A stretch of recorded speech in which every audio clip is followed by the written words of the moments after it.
तो ये कहानी शुरू होती है एक पहाड़ों के नज़ारों से, जो कि पूरे 10,000 मील्स ऊंचा होता है।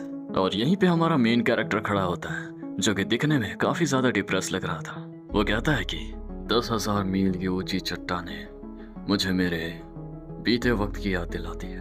वो वक्त जिस वक्त मैं गॉड ऑफ मार्शल आर्ट्स बनने के एक सपने देखा करता था, जो कि मैं इतनी आसानी से तो पूरा नहीं कर पाया, लेकिन करना चाहता था। और जब भी मैं लोगों को अपने इस एस्पिरेशन के बारे में बताता था, वो हमेशा मेरे को एक पागल की तरह ही समझते थे। लेकिन मैंने खुद से वो दिन वो रात मेहनत करते रहा ताकि इस सपने को पूरा कर सकूं। लेकिन जब मैं मार्शल आर्ट्स का गॉड नहीं बन पाया, तो मुझे यही लग रहा था कि मैंने बहुत ट्रेनिंग की, लेकिन अगर अब देखता हूं तो लगता है कि वो सब कुछ भी नहीं था। ज़ाहा ये सब कह ही रहा था कि पीछे से कोई आता है और इसे कहता है, ओए क्रेजी डीमन, वक्त बर्बाद करना बंद करो और हमें वो पर्ल लौटा दो जो कि तुमने कर्ल से चुराया है। और ये इल्यूमिनेटिंग लाइट का लेफ्ट हैंड होता है डीमन कर्ल से। फिर ज़ाहा इससे कहता है कि left hand of illuminating light, क्या तुम्हें दिखाई नहीं देता कि मैं अब भी बातें कर रहा हूँ? जिसमें ये कहता है कि तो क्या हुआ, तुम्हारी इन बातों से क्या तुम्हारी कहानी बदल जाएगी? नहीं, तुम्हारा अंत यहीं पर है। तुम जितना भाग सकते थे उतना तुम भागे, लेकिन अब नहीं। ज़ाहा वो पर्ल दिखाते हुए कहता है, अच्छा तो तुम इसकी बात कर रहे हो, और उसे नीचे गिराने की धमकी देता है। जिसमें left hand of illuminating light कहता है, माफ़ कर दो, तुम जो बोल रहे थे वो बोल सकते हो। फिर ज़ाहा कहता है, मैं दिमागी खेल खेलने में, चालाकी में और स्ट्रेटजी बनाने में और झूठ बोलने में माहिर हूँ, लेकिन बस एक चीज़ है, जो वो है लड़कियाँ मुझे अपना झांसा कभी नहीं दे पाई। और हाँ, इसी के साथ साथ मैं एक बहुत बेहतरीन शराबी भी हूँ, और लाइट बॉडी टेक्निक में भी मैं बहुत मस्त हूँ। फिर left hand of illuminating light टोकते हुए कहता है, अच्छा तुम्हें सच में ऐसा लगता है? खासकर वो चीज़ जो तुमने अभी कही कि लड़कियाँ तुम्हारे में कभी नहीं फंसी। दरअसल असली बात तो ये है कि वो अपने आप को ये तक नहीं फोर्स कर पाई कि वो तुझे पसंद करे, और इसीलिए हमने तुझे एक चारा बनाया था, एक ऐसी महिला के साथ फंसाने का जो कि दिखने में काफी एवरेज दिखती हो। और ये सच तो पूरी दुनिया ही जानती है। फिर तभी ज़ाहा पर्ल को गिराने की धमकी देते हुए कहता है कि तुम क्या चाहते हो, मैं इसे गिरा दूं? जिसमें वो कहता है, नहीं नहीं नहीं, सॉरी सॉरी, तुम वापस बोल सकते हो। देन ज़ाहा कहता है, गॉड ऑफ मार्शल आर्ट्स बनने की तलाश में मैं सिर्फ और सिर्फ एक पागल बनकर रह गया, और वही हूँ मैं, अ क्रेजी डीमन। फिर ज़ाहा ये बताता है कि इन सब चीज़ों के बाद सारी चीज़ बेमतलब की रह जाएगी। मैंने अब तक जो भी अपना ये वक्त बिताया है, सिर्फ और सिर्फ इसलिए कि इस दुनिया में एक इंसाफ हो।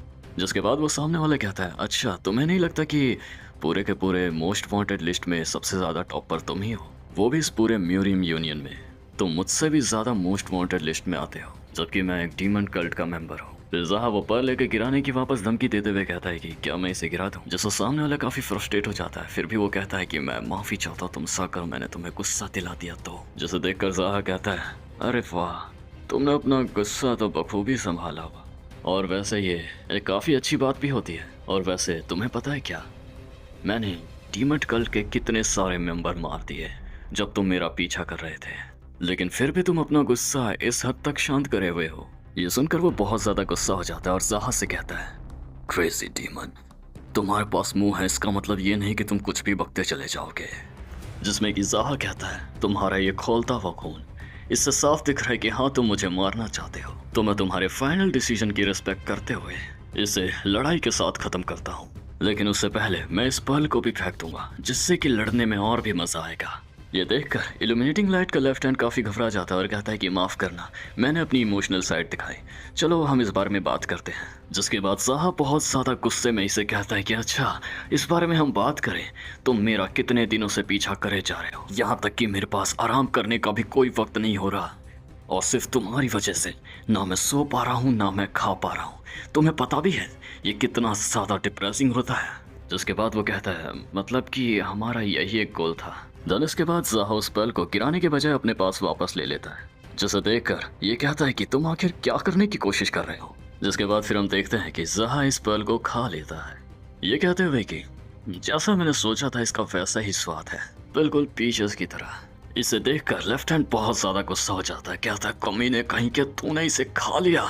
जिसके बाद ज़ाहा काफ़ी कूल और काफ़ी बेडस तरीके से कहता है, तुम्हारा रिएक्शन देखकर लग रहा है शायद मैंने बहुत अच्छा फैसला लिया। और फिर वो लेफ्ट हैंड बहुत ज़्यादा गुस्सा हो जाता है, अपनी आर्मी से चिल्लाते हुए कहता है कि इसे मार दो, नहीं नहीं इसे जिंदा रखो और पकड़ के लाओ, मैं इसके शरीर को हमारे कल्ट के पास पेश करना चाहता हूँ।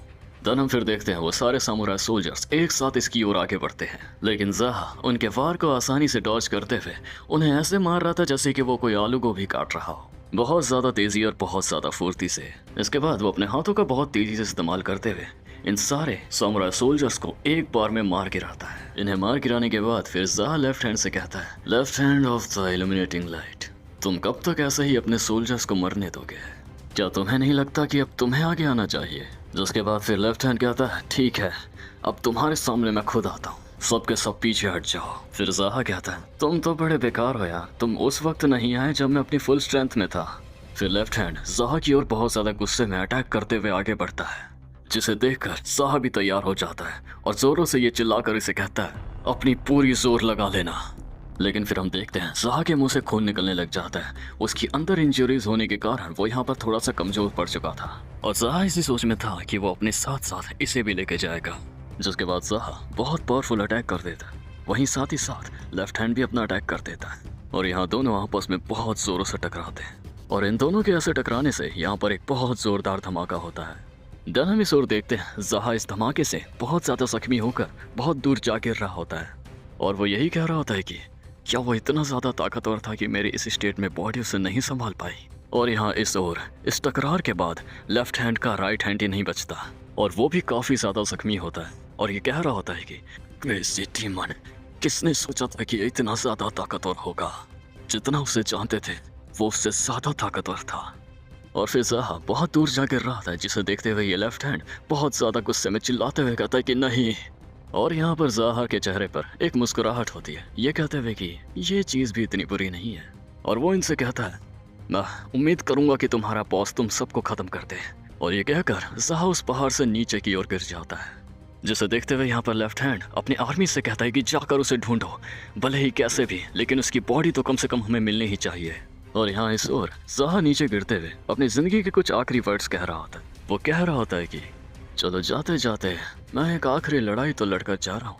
मैंने डीमन कल्ट के काफ़ी एलाइट्स मारे, यहाँ तक कि डीमन कल्ट से मैंने उनकी एक खास चीज़ भी चुराई, तो मेरी लाइफ काफ़ी इंटरेस्टिंग ही थी।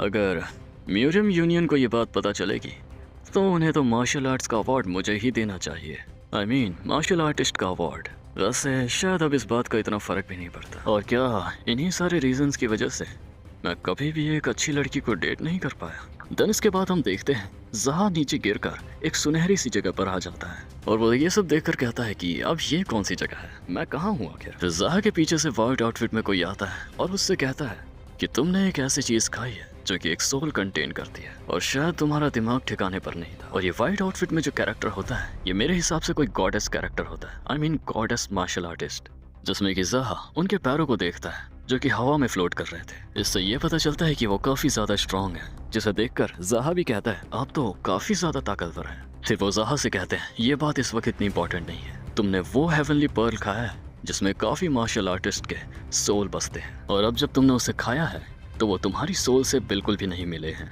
ज़हा ये बात सुनकर कंफ्यूज होता है। फिर वो इसे बताते हैं कि अगर तुम सोओगे तो वो तुम्हें जगा देंगे और अगर तुम कुछ भी खाओगे तो उसका आधा हिस्सा उन सोल्स पे भी जाके लगेगा और वो उन चीज़ों में भी जुड़ जाएंगे तुम जिन जिन चीज़ों को छुओगे, जिससे कि तुम्हारी QI एक अनकंट्रोलेबल स्टेट पे पहुंच सकती है। ये सुनकर ज़हा कहता है कि मेरी QI अनकंट्रोलेबल स्टेट पे पहुंच जाएगी, ये तो काफ़ी सही है, जिसका मतलब है कि मैं काफ़ी ताकतवर हो जाऊंगा। फिर वो इसे देखकर ये सोचते हैं कि क्या ये दिमाग से थोड़ा कम है क्या। इससे लगता है QI का ओवरलोड हो जाना एक अच्छी बात है।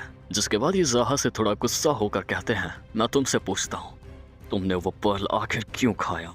और उन्हें ऐसा देखकर यहाँ पर ज़हा बहुत ज़्यादा घबरा जाता है। वो सोचता है कि ये तो मेरे को ऐसा लगता है अपनी इन रोशनी से ही मार देंगे और ये तो मेरे कंपैरिजन में काफ़ी ज़्यादा ताकतवर लगते हैं और अब अगर मैंने जवाब नहीं दिया जैसा कि ये चाहते हैं तो मैं तो इसी जगह पर मिटा दिया जाऊंगा ऑन द स्पॉट। देन वो इससे पूछते हैं मुझे बताओ बिना कोई झूठ और बिना कोई चालाकी के। जिसके बाद ज़हा उन्हें बताता है मैंने ये इसीलिए नहीं खाया क्योंकि मुझे सिर्फ ये खाना था, मैंने ये इसलिए खाया क्योंकि मैं नहीं चाहता था कि डीमन कल्ट का वो लीडर इसे खाए। जिसमें वो इससे पूछते हैं लेकिन क्यों। फिर ज़हा कहता है क्योंकि मुझे डीमन कल्ट के लीडर से सख्त नफरत है, वो अपने सिवाय बाकी सारे इंसानों को इंसान नहीं मानता और अगर उस जैसा कोई ताकतवर बनने वाला था तो मुझे नहीं लगता कि जो मैंने ये किया है उसके लिए सोचना पड़ता। ज़हा का ये जवाब सुनकर गॉडेस उससे कहते हैं तो तुम उससे इसलिए नफरत करते हो क्योंकि वो बाकियों को इंसानों की तरह नहीं देखता, और तुमने ये इसलिए करा कि उस जैसा कोई ताकतवर ना हो।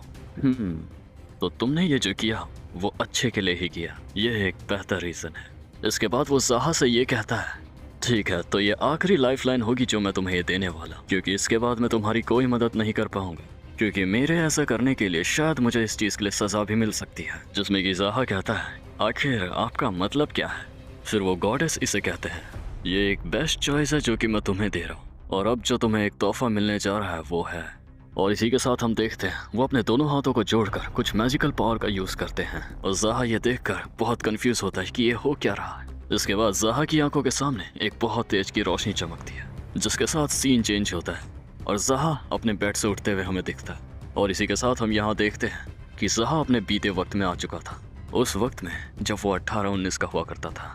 फिर वो आसपास की चीज़ों को देख कर रियलाइज़ करता है, ये जगह तो INN है। जब मैं बच्चा हुआ करता था तब यहाँ रहता था। ज़ाहा ये सब चीज़ें देखकर काफ़ी कंफ्यूज्ड होता है। वो कहता है कि क्या ये सच में मेरा रूम है? मैं कोई सपना तो नहीं देख रहा? आखिर उस वक्त हुआ क्या था?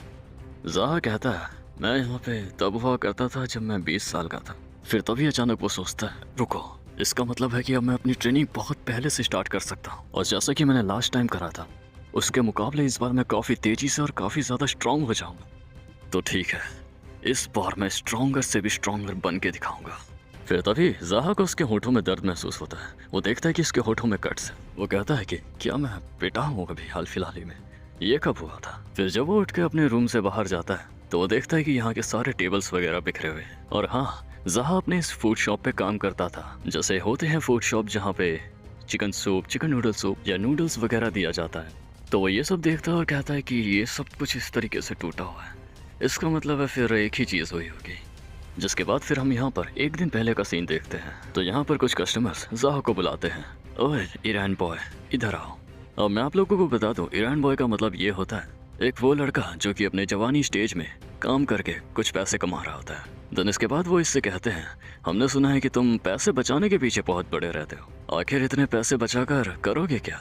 जिससे सुनकर ज़ाहा सोच में पड़ जाता है। मैं इन्हें कुछ ऐसा जवाब नहीं देना चाहता जिससे इन्हें लगे मैं डेस्परेट हूँ, क्योंकि मेरे मम्मी पापा नहीं रहे हैं। मुझे क्या कहना चाहिए? अब ये ऐसे ही पूछ रहे हैं तो मुझे शायद इसका ऐसा जोक में जवाब दे देना चाहिए। फिर वो इन्हें बताता है, एक्चुअली मैं ये पैसे इसलिए जमा कर रहा हूँ कि मैं च्वेंग के द्वारा प्लम ब्लॉसम ब्रोथल में उसका एक गाना सुन पाऊँ। ये सुनकर वो लोग भी कहते हैं, अरे वाह, कितना अच्छा सपना है, कितना हम्बल सपना है। लेकिन वही वो लोग इसकी बातों को घुमाते हुए ये अफवाह फैलाने लगे कि क्या तुमने ये बात सुनी, वो ईरान बॉय जो है ज़ाहा इनसे वो चाय इनके साथ सोना चाहता है और वो इसीलिए पैसे जमा कर रहा है। वाह, कितना ज़्यादा घटिया लड़का है। तभी मैं सोचूं वो हमेशा अपने पैसे बचाने के पीछे ही क्यों पड़ा रहता है। कितनी शर्मनाक बात है। फिर हम वापस अपने सीन पे लौटते हैं जहाँ पर ज़ाहा कह रहा होता है, मैंने कुछ बातें मजाक में कही थी, किसने सोचा था कि वो एलियन प्रीफेक्चर में ये सब बातें इतनी फेमस हो जाएंगी। और इसी के साथ ये घूमती हुई अफवाहें। अब इस जगह को देखकर यही लग रहा है कि शायद मैं वक्त में पीछे आ गया हूँ। हर एक चीज़ टूट फूट गई है और ये सब देखकर मेरा दिमाग और ख़राब हो। उन्होंने मेरे को मारा और ये सब तहस नहस कर दिया सिर्फ और सिर्फ इस रीज़न की वजह से। पहले मेरे को अपनी बॉडी का ख्याल रखना होगा, उसके बाद मैं देखूंगा कि मैं आगे क्या करने वाला हूँ। जिसके बाद ज़ाहा अपने रूम में वापस चले जाता है और वही सब रीलर्न करने लग जाता है जो कि उसने अब तक मार्शल आर्ट्स में सीखा था। वो सबसे पहले art of the journey through the steel lands पे प्रैक्टिस करता है, और ये वही मार्शल आर्ट टेक्निक है जो कि इसने उस लेफ्ट हैंड के सामने इस्तेमाल करी थी। फिर वो इसी तरीके से बैठकर अपने अंदर की पावर्स को महसूस कर रहा होता है। वो ये महसूस करता है कि मेरी बॉडी में क्यू आई है। वो सोचता है कि इस टाइम पे तो मेरी बॉडी पे कोई भी क्यू आई नहीं था, और वो भी एक नहीं, काफ़ी सारी है। चलो, इसका भी ज़रूर न ज़रूर कोई रीज़न होगा। मैं वापस अपने art of the journey through the steel lands पे आगे बढ़ता हूँ, और इसी के साथ सुबह के दिन से रात हो जाती है। और यहाँ पर उसे यकीन नहीं हो रहा क्योंकि उसने ये चीज़ बहुत जल्दी ही सीख ली होती, मतलब कि वो art of the journey through the steel lands के पहले स्टेज पे पहुँच जाता है, और उसे मन में वो बात याद आती है जो कि उस गॉडेस ने कही थी, ये एक बेस्ट चॉइस होगी जो मैं तुम्हें दे रहा हूँ, और यही एक बेहतरीन तोहफा है जो तुम्हें मिल रहा है। ज़ाहा यही बात सोच के कहता है कि उस ओल्ड मैन का मतलब यही था, और क्या इसी वजह से मैं अपनी बॉडी में इतनी एनर्जी महसूस कर पा रहा हूँ। शायद ऐसा कुछ हो सकता है जो कि मैंने वो पर्ल खाया था, तो ज़रूर वो चीज़ कुछ करना चाहती है, लेकिन मेरे अंदर आधी से अधिक ऊर्जा मौजूद है। ये शर्म की बात है, शायद मेरे को इतना कोई परेशान होने की ज़रूरत नहीं है। मेरे पास अब भी बहुत सारा वक्त है। मैं कई गुना ज़्यादा ताकतवर हो सकता हूँ जितना मैं पहले था, उससे भी ज़्यादा और बहुत जल्दी ही। इसी के साथ साथ वो ये सोचता है कि काफ़ी लंबा अरसा हो गया मैंने हर टेक्निक का इस्तेमाल नहीं करा है। चलो क्यों ना एलियन प्रीफेक्चर की ओर नज़र मार के आए। फिर इसके बाद हम नेक्स्ट सीन में देखते हैं जहाँ पर ज़हा एलियन प्रीफेक्चर की ओर चल पड़ता है। वो कहता है कि ये सारी चीज़ें देखकर यादें ताज़ा हो गई, लेकिन वहाँ के कुछ लोग इसे देखकर कह रहे होते हैं क्या ये ईरान बॉय है? ये अभी हाल फिलहाल ही में ही पिटा था ना बहुत ज़्यादा, ये अब तक जिंदा है। हाँ, कुछ दिन पहले ये बहुत बुरा पिटा था, लेकिन इसे देखकर लग रहा है ये तो ठीक है, क्योंकि जिस तरह से ये यहाँ पर घूम रहा है। हाँ छोड़ो, क्या लूज़र। यहाँ ज़हा उनकी ये सब बातें सुनकर यही सोच रहा होता है कि हाँ मैं ये सब जानता हूँ, मेरे साथ पहले ऐसे ही बर्ताव किया जाता था क्योंकि मैं सिर्फ एक ईरान बॉय था, इसीलिए दत्त। और यही बात मेरे को और ज़्यादा गुस्सा दिला रही है मैं जितना इसे सोच रहा हूँ। और इसी के साथ ज़हा वहाँ पहुँच जाता है जहाँ पर वो आना चाहता था, द प्लम ब्लॉसम ब्रोथल। और ये वही जगह थी जहाँ पर ज़हा बहुत बुरे तरीके से पिटा था, और वो लोग जोर जोर से इसे मारते हुए यही कह रहे थे कि तू सच में एक पागल है, तूने हमारे प्लम ब्लॉसम ब्रोथल की एक लड़की के साथ सोने के बारे में सोचा, वो भी चेयंग के साथ। आखिर एक ईरान बॉय चाहेंग के बारे में सोच भी कैसे सकता है? हम तुझे आज ऐसा सबक सिखाएंगे तो कभी भी जिंदगी में वापस सोचने की गलती भी नहीं करेगा। और ज़हा रोते रोते यही कहता रह जाता है कि मैंने ऐसा कुछ भी नहीं कहा। और चाहेंग भी उसकी तरफ बड़े अजीब नज़रों से देख रही थी, जैसा देखकर ज़हा यही सोच रहा था कि मेरे को ऐसे क्यों देख रही है। जिसके बाद फिर ज़हा बहुत बुरे तरीके से पिट हार कर अपने घर वापस लौट आता है अपने INN में। वो यही कहता है कि ये सब आखिर क्यों, मैंने क्या गलत करा। तो इसके बाद ये अभी वाला ज़हा ये सोच रहा होता है और कहता है हाँ मुझे ये सब चीज़ें याद है, और अब जब मैं बिल्कुल सही वक्त में वापस लौट के आऊँ तो मैं ये कन्फ्यूज़न दूर कर दूंगा। और ये कहते हुए ज़हा प्लम ब्लॉसम की ओर देख रहा होता है। फिर तभी पीछे से कोई आदमी आता है और उसे कहता है ओए ईरान बॉय, तू तो वही है ना जो कुछ दिन पहले बहुत बुरे तरीके से पिटा था, और क्या हुआ तो प्लम ब्लॉसम को इस तरीके से क्यों देख रहा है? क्या आग लगाने की सोच रहा है क्या इसमें? लेकिन तुझ जैसा कोई आग लगाने के बारे में सोच भी कैसे सकता है? तुझे तो आग देखकर डर के रोना चाहिए। मैंने देखा तू हाल फिलहाल ही में ही पिटा है, लेकिन अब देखने से लग रहा है कि तू बहुत जल्दी ठीक हो चुका है। ऐसा कैसे हो सकता है? तू मरा क्यों नहीं? लेकिन फिर भी जब तू उस तरह से पिटा था तो तेरे को INN में रह के रेस्ट करना चाहिए था, इस तरह से बाहर नहीं घूमना चाहिए। फिर वो ज़हा से बहुत गुस्से में कहता है तू मेरी बातों का जवाब क्यों नहीं दे रहा? क्या तू बहरा तो नहीं हो गया आखिर तेरी इतनी पिटाई होने के बाद? जिसमें ज़हा कहता है कि लेकिन आखिर तुम्हारा नाम क्या है? जिसके बाद वो ज़हा पे बहुत ज़्यादा गुस्सा हो जाता है और फिर चिल्लाते हुए उसे मारने के लिए कूद पड़ता है, लेकिन ज़हा उसके उस वार को आसानी से डॉज कर देता है और फिर उसे अपने एक पंच में नॉकआउट कर देता है। और ज़हा के इस वार से वो बंदा वहीं पर बेहोश होकर गिर जाता है। फिर ज़हा जाते जाते ये कहता है क्या बंदा था ये, मैंने बस नाम पूछा और इतना ज़्यादा गुस्सा हो गया, वैसे इसका नाम क्या था? लेकिन देन हम अगले सीन में देखते हैं ज़हा प्लम ब्लॉथल के गेट पे पहुंच जाता है, लेकिन वहाँ का गार्ड ज़हा को देखकर कहता है कि तू ईरान बॉय, तेरी यहाँ आने की हिम्मत कैसे हुई? आखिर यहाँ पर तू किस लिए आया? चल फूट ले यहाँ से। जिसमें कि ज़हा कहता है क्या तुम्हारी यही तमीज़ है कि एक कस्टमर से कैसे बात करते हैं? और ये सुनकर वो गार्ड बहुत ज़्यादा गुस्सा हो जाता है, जिससे कि वो ज़हा पर एक जोरदार हमला कर देता है। लेकिन ज़हा पलक झपकते ही नीचे झुक के उसके फेस को पकड़कर सीधा जमीन में पटक देता है, और इतनी जोर की पटकता है कि आसपास की जमीन क्रैक हो जाती है। और फिर इसके बाद ज़हा प्लम ब्लॉथल का गेट खोलकर अंदर घुस जाता है। फिर वहाँ अंदर के सभी लोग उसे देखने लग जाते हैं, ये कहते हुए कि ये वही ज़हा है ना, इनसे ये पिटने के बाद पागल वागल हो गया है क्या जो यहाँ पर आया? फिर तभी वहाँ से दो लोग इसकी आंखों के सामने आकर इसे कहते हैं ओए लड़के, तू पागल हो गया है क्या? तुझे क्या लगता है ये कौन सी जगह है? जिसमें ज़हा जवाब देते हुए कहता है कि ये वही जगह है जहाँ पर लोग ड्रिंक वगैरह करने आते हैं। तुम्हें क्या लगा मैं बिना जाने यहाँ पर आ गया हूँ? जिसे सुनकर सामने वाला वो बहुत ज़्यादा गुस्सा हो जाता और वो इसे मारने ही वाला था कि तभी पीछे से आवाज़ आती है उसे अंदर आने दो।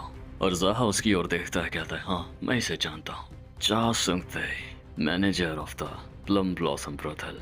फिर वही चा सुंगते कहता है अब एक कस्टमर को तो हम इस तरीके से नहीं फेंक सकते ना, जो कि यहाँ पर ड्रिंक वगैरह पीना है। अब एक कस्टमर तो कस्टमर ही होता है। जिसके बाद ज़हा उन दोनों अपने बगल में खड़े को कहता है तो तुम लोगों ने सुना ना? और फिर उनमें से एक सर्वेंट यहाँ पे ज़हा को एक अच्छे से रूम में ले जाता है, क्योंकि उनका बॉस यही कहता है कि इसकी अच्छे से खातिरदारी करो। देन इसके बाद देखते हैं ज़हा उस रूम में आ जाता है। फिर वो ज़हा से काफ़ी चिढ़ते हुए कहता है कि चलो अब बताओ तुम्हें कैसी ड्रिंक्स वगैरह चाहिए। जिसमें जाह कहता है, तुझे लगता है कि मैं ऐसी जगहों पे आता रहता हूँगा? मेरे लिए यहाँ की सबसे ज़्यादा एक्सपेंसिव चीज़ लेके आ। ये सुनकर वो सर्वेंट गुस्से में कहता है, ओए थोड़ा तमीज से बात कर। फिर जाहा उस सोफे में स्टाइल से बैठ कर कहता है, क्यों बे, तुझे अच्छा नहीं लगा कि एक ईरान बॉय तुझसे इस तरीके से बात कर रहा है? ठीक है, सॉरी यू बिच। चल अब जा मेरे लिए और अल्कोहल लेके आ। और ये सर्वेंट ये बात सुनकर काफ़ी ज़्यादा गुस्सा हो जाता है, लेकिन वो कुछ कर नहीं पाता क्योंकि उनके बॉस चा सुंगतेज के यही ऑर्डर थे। फिर इसके बाद हम देखते हैं एक वुमेन जाहा के लिए वो ड्रिंक लेकर आ जाती है, जिसे देखकर जाहा पूछता है कि ये किस तरह की ड्रिंक है, जिसमें वो लेडी से बताती है कि ये टॉप क्वालिटी का डुओ क्वान लिकर है। फिर जाहा उससे कहता है कि चायंग यहीं पर है ना, जिसमें वो लेडी कहती है, हमारे मैनेजर बहुत ज़्यादा गुस्सा हो जाएंगे इस बात से। मैंने ये बात सुनी थी कि हाल फिलहाल में तुम बहुत ज़्यादा बुरे पिटे हो, वो भी कोई चायंग के ही मैटर में। फिर जाहा कहता है, यहाँ पर तो सभी को इस चीज़ के बारे में पता है। फिर जाहा उससे कहता है, देखो इस बारे में इतना कुछ मत सोचो, बस तुम मेरे लिए उसे यहाँ पर ले आओ।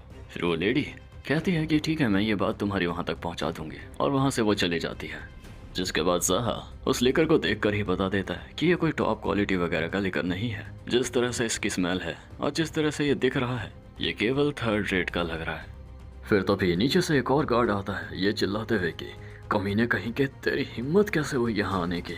जिसमें कि जाहा उसे कहता है, क्यों एक ईरान बॉय यहाँ पर एक ड्रिंक पीने के लिए नहीं आ सकता क्या? और मुझसे तुम इतनी बदतमीजी से क्यों बात कर रहे हो? और वैसे जहाँ तक मेरे को याद है तुम डोंगक्वाक हो, सही कहा ना? तो कैसे हो डोंगक्वाक? मैं तुम्हारे लिए भी एक गिलास बनाता हूँ, आओ यहाँ पर आकर बैठो। जाहा के ऐसा कहने के बाद वो सोच में पड़ जाता है कि आखिर इसे हुआ क्या इसने कुछ गलत खा लिया था क्या?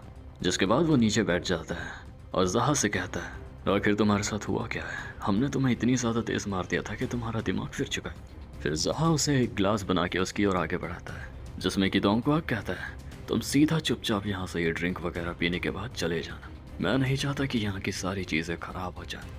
जिसमें कि जाहा फिर से उसे टीज करते हुए कहता है, हे डोंगक्वाक। ये सुनकर डोंगक्वाक बहुत ज़्यादा गुस्सा हो जाता है, वो उस पर कूद पड़ता है उसे मारने के लिए, और फिर तुरंत जाहा अपने हाथों में लिए चॉपस्टिक से उसके हाथों को चॉप कर देता है सीधा टेबल के साथ, और कहता है, डोंगक्वाक तुम ऐसे आखिर क्यों हो?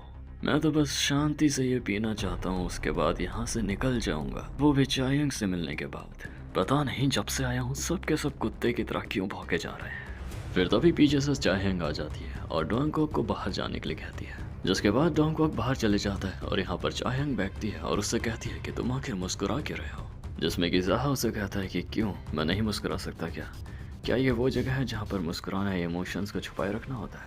जिसके बाद चायंग कहती है, तुम्हें क्या ये कोई मजाक वाला सिचुएशन लग रहा है? तुम्हें क्या लगता है चा सुंगते और ओनर ऐसे ये सब देखकर शांत बैठे रहेंगे? और अब जब मैं आई हूँ तो तुमसे वो और पैसे वसूलेंगे। तुम जो ये ड्रिंक पी रहे हो ये भी बहुत ज़्यादा महंगी है, और तुमने बाहर जिसे ज़्यादा जख्मी करा है उसके मेडिकल खर्चे को भी जोड़कर तुम्हें देना। तो इसीलिए मैं ये सिर्फ तुम्हारे भले के लिए ही कह रही हूँ, चुपचाप यहाँ पर पे करना और यहाँ से चले जा बिना कोई चीज़ और ख़राब हुए। और जाहा उसे देखकर ये सोच रहा था कि ये शायद पहली बार है कि मैं उसे इतना करीब से देख रहा हूँ। जिसके बाद चायंग वापस से कहती है, और हाँ मैं तुम्हें एक और बात क्लियर कर देती हूँ, चाहे तुम सोना या चांदी भी दो तो भी मैं तुम्हारे साथ नहीं सोऊंगी। मैं यहाँ पर काम करती हूँ, इसका मतलब ये नहीं है कि मैं किसी के साथ भी ऐसे चीज़ करूँगी। जिसके बाद फिर जाहा अपना कप नीचे रखते हुए ये कहता है, तो ठीक है, मुझे भी एक बात फिर क्लियर करने दो। मैंने ऐसा कभी भी नहीं कहा कि मैं जो पैसे बचा रहा हूँ वो तुम्हारे साथ सोने के लिए बचा रहा हूँ। मैंने जो कहा था वो ये था कि मैं तो बस तुम्हारा एक गाना सुनना चाहता हूँ, क्योंकि जैसा कि तुमने कहा था तुम अपने आर्ट वर्क्स बेचती हो, ना कि अपने शरीर बेचने के बजाय। ये सुनकर फिर चायंग काफ़ी शॉक्ड हो जाती है और कहती है, लेकिन वो क्या था जो मैंने सुना था? फिर जाहा उसे कहता है कि वो सब तो सिर्फ एक मजाक था जो कि मैंने INN में ऐसे ही कहा था। मैं ऐसा कभी भी नहीं करना चाहता, और वैसे भी मेरे पास इतने पैसे नहीं हैं कि मैं ये करूं, और यही एक रीज़न था मैं तुम्हें यहाँ पर मिलना चाहता था ताकि मैं तुम्हें ये बता सकूं। तो अब तुम यहाँ से जा सकती हो। ये सुनकर चायंग और ज़्यादा शॉक्ड हो जाती है क्योंकि वो जिस घमंड से कह रहा था। और फिर इसके बाद जाहा एक और बार अपने एटीट्यूड के साथ कहता है, मैंने कहा तुम यहाँ से जा सकती हो। फिर तभी नीचे से 2 से 3 और वो आ जाते हैं और आगे जाहा से कहते हैं, जाहा हमें लगता है कि तुम अपनी मौत के लिए यहाँ पर आए, चलो इसे बाहर चलकर निपटाते हैं, क्योंकि यहाँ पर मैं खून खराबा नहीं करना चाहता और ना ही ये चाहता कि यह जगह गंदी हो। जिसके बाद जाहा कहता है, कम से कम मुझे ये ड्रिंक तो फिनिश करने दो बाहर जाने से पहले। वो ये बात सुनकर शॉक्ड हो जाते हैं, जिसमें ज़हा दोबारा कहता है, क्यों, क्या हो गया? तुम लोग तो बहुत ज़्यादा कॉन्फिडेंट हो गए ना कि आखिरकार तुम मुझ जैसे को तो मार ही सकते हो। क्यों, मैं सही नहीं कह रहा हूँ क्या? ये बात सुनकर वो और ज़्यादा सनक जाते हैं। फिर वो चाहयंग को बाहर जाने के लिए कहते हैं, जिसके बाद वो तीन आकर सीट पर बैठ जाते हैं और फिर कहते हैं, तो मिस्टर ज़हा, हमें लगता है कि तुम्हारा ये आखिरी गिलास ही होगा। जिसमें कि दूसरा वाला कहता है, मानना पड़ेगा, यही असली मर्द है। ये इतनी मार खाने के बाद भी यहाँ पर आए, और तो और इसने चाहयंग को भी यहाँ पर बुलाया। अगर मुझे पहले पता होता कि ये इतना ज़्यादा असली मर्द है तो मैं इसे और ज़ोरों से मारता। मुझे पछतावा हो रहा है इस बात का। फिर वो बीच वाला कहता है, तो अब जब हमें ये पता चल ही गया तो इस बार इसे पूरे अच्छे तरीके से मारेंगे, और मुझे नहीं लगता कि अब ज़हा को भी इस चीज़ से कोई प्रॉब्लम होगी। क्यों ज़हा, मैं सही कह रहा हूँ ना? फिर ज़हा एक ही बात बोलता है उन्हें अपना कप दिखाते हुए, क्या तुम ये पीना चाहोगे? ज़हा यहाँ पर काफ़ी ज़्यादा कूल और चिल था। वो तो मज़े से अपनी ड्रिंक पी रहा था। पीते पीते ये कह रहा था कि ये इस जैसे ड्रिंक को टॉप क्वालिटी का ड्रिंक कहते हैं क्या? और ये देखकर वो तीन शॉक में पड़ जाते हैं। वो ये सोचने लगते हैं कि आखिर ये इतना ज़्यादा रिलैक्स्ड कैसे? हमने जैसे कुछ दिन पहले मारा, कहीं इसके दिमाग पर बुरा असर तो नहीं कर गया? फिर यहाँ ज़हा का लास्ट ड्रिंक भी ख़त्म हो जाता है और वो इनसे कहता है, मैं बस तुम लोगों से एक ही बात पूछना चाहूँगा मेरे दोस्तों, क्या मैं तुम लोगों को कोई बड़ा मजाक लगता हूँ? जिसमें फिर वो लोग कहते हैं, मजाक? हम तो तुझे मजाक में भी नहीं लेते। क्या बेवकूफ़ है यार तू। कुछ दिन पिटने के बाद भी तू वापस यहाँ पर आ गया। लगता है तेरा मन नहीं भरा और इसलिए दोबारा पिटना चाहता है। ये बात सुनकर ज़हा ज़ोरों से हंसने लग जाता है, जिसमें कि फिर वो सामने वाला कहता है, तो हंस रहा है क्या? फिर ज़हा और ज़ोरों से हंसने लग जाता है। फिर वहीं वो लोग भी हंसने लग जाते हैं। ऐसे ही हंसते हंसते वो लोग अचानक से हमला कर देते हैं और ज़हा भी पलक झपकते ही टेबल को हवा में उछालते हुए एक जोरों से किक टेबल पर मारता है, जिससे कि वो टेबल उन तीनों पे जाकर इतनी जोर से लगती है कि वो एक बार में वहीं पर गिर जाते हैं। और फिर ज़हा उनके टेबल के ऊपर आकर चढ़ता है और कहता है, तो मेरे दोस्तों, क्या मैं तुम लोगों के लिए अब भी कोई मजाक? और फिर ज़हा बहुत जोर जोर से उस टेबल पर यानी कि उनके ऊपर से पैर मारने लग जाता है, ये चिल्लाते हुए कि क्या मैं कोई जोक हूँ? हाँ। फिर इसके बाद सामने से वो लेडी आती है जिसने ज़हा को शुरुआत में वो ड्रिंक दी थी, और वो ये सब देखकर बहुत ज़्यादा शॉक्ड हो जाती है। फिर ज़हा उसे देखते हुए कहता है, ओए ओल्ड हैक, मेरे ले जा वापस से वो थर्ड रेट की ड्रिंक लेके आ। वो सोचती है इसने मुझे ओल्ड हैक कहा। फिर वो ज़हा से कहती है, माफ़ करना लेकिन वो कोई थर्ड रेट का ड्रिंक नहीं था। फिर ज़हा कहता है, तुम आखिर किसे बेवकूफ़ बनाने की कोशिश कर रही हो? मैं ऐसी किसी औरत पे हाथ नहीं उठाता जिसे कोई मार्शल आर्ट्स वगैरह नहीं आते हो। और हाँ, तुम्हें अपना मुंह सोच समझ के खोलना चाहिए, ओल्ड हैक। फिर वो बहुत गुस्से में मुंह फेरते हुए वहाँ से चले जाती है। और यहाँ इस तरफ ज़हा ने उन्हें इतना बुरा मारा था कि उन लोगों की हालत बहुत बुरी हो जाती है। ज़हा उनसे मुस्कुराते हुए यही कहते हैं, हंसो ना, क्यों नहीं हंस रहे अब? पहले तो बहुत हंस रहे थे। और वो कौन था जिसके लिए मैं मजाक था? क्यों, क्या हुआ, आप नहीं कहोगे? फिर तभी वहाँ से चा सूंघता है और उसके साथ और लोग आ जाते हैं, जिसे देखकर ज़हा कहता है, ओह तो तुम आ गए। फिर चा सूंघते आसपास की चीज़ें देखकर कहता है, ज़हा तुम पागल वागल हो गए हो क्या? तुम सच में आज इसी जगह पर मरोगे। जिसमें ज़हा कहता है, मैं मरने वाला हूँ? फिर चा सूंघते कहता है, हाँ तुम मरने वाले हो। और फिर चा सूंघते बहुत ज़्यादा तेज़ी से ज़हा पर अटैक कर देता है, और ज़हा उसके अटैक को ईजिली डॉज करके एक वॉस उसके सर पर फेंक के मारता है, और यहाँ वॉस लगने के कारण चा सूंघते का सर फूट जाता है। फिर ज़हा उन लोगों से कहता है, तो क्या अब तुम में से कोई है जो अब भी लड़ना चाहेगा? और फिर चा सूंघते बहुत ज़्यादा गुस्सा हो जाता है।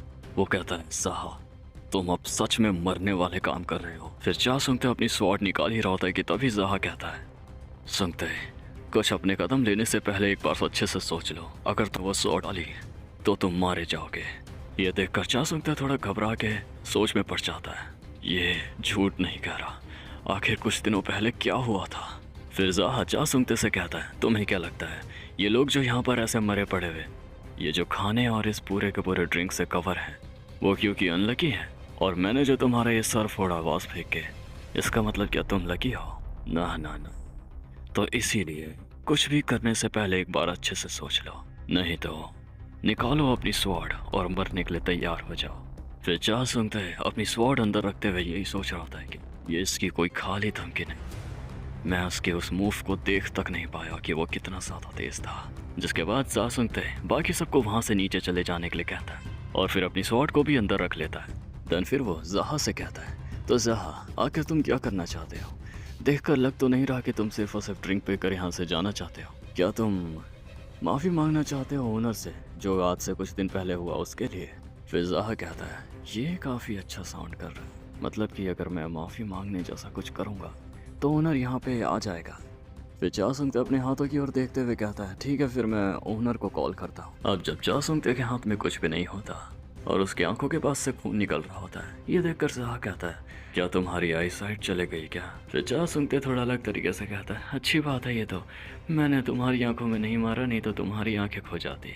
फिर जहा भी इसका उल्टा रिप्लाई देते हुए कहता है कि ओह अच्छा ऐसी बात है क्या, मुझे तो लगा था कि मैं उसी वक्त मर जाऊंगा जब तुम्हारे गार्ड्स मुझे मारने आए थे।